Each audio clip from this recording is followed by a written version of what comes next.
Hello नमस्कार दोस्तों। अपन ने पिछली कक्षा में निःशुल्क एवं अनिवार्य शिक्षा का अधिकार अधिनियम 2009 की बात की थी। उसकी अपन आज आगे चर्चा करने वाले हैं, जिसमें 7 अध्याय और 38 धारा की आज अपन बात करेंगे। और राजस्थान में अपने 29 मार्च 2011 को आरटीई लागू कर दिया गया था। और जो पूरे विश्व में जो प्रथम जो देश थे जो आरटीई लागू करने वाले, वो पारसा व जॉर्डन थे। ठीक है। 7 अध्याय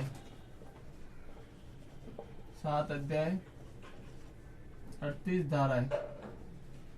धारा की अपन आज बात करेंगे।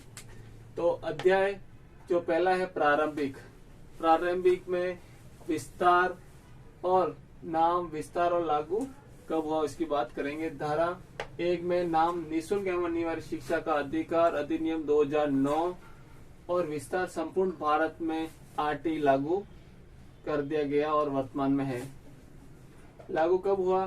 तो 1 अप्रैल 2010 को संपूर्ण भारत में लागू कर दिया गया था।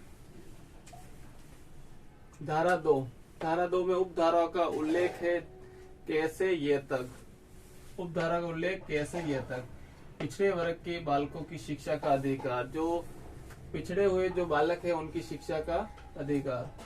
अभावग्रस्त जो बालक की शिक्षा, जिसमें एपीएल और बीपीएल बालक, उनको भी शिक्षा का अधिकार मिला। विद्यालय के 4 प्रकार, जिसमें पहला सरकारी विद्यालय, दूसरा निजी, तीसरा अनुदानिक, चौथा खास श्रेणी में जिसमें विशेष विद्यालय है।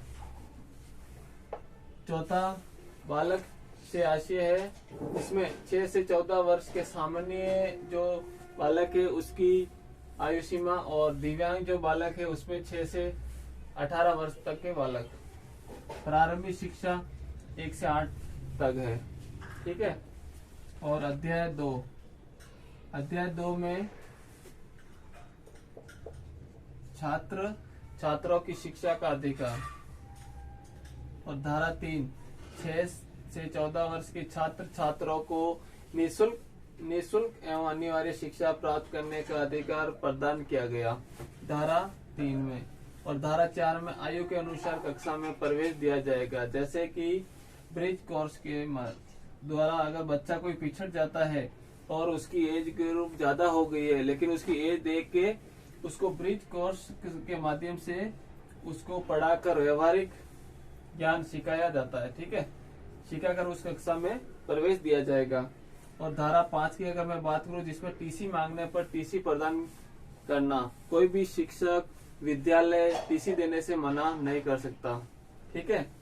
वो जिस स्कूल में उसका मन है उसमें जाके वो प्रवेश ले सकता है, तो अपन उसको रोक नहीं सकते हैं। धन्यवाद। राम राम।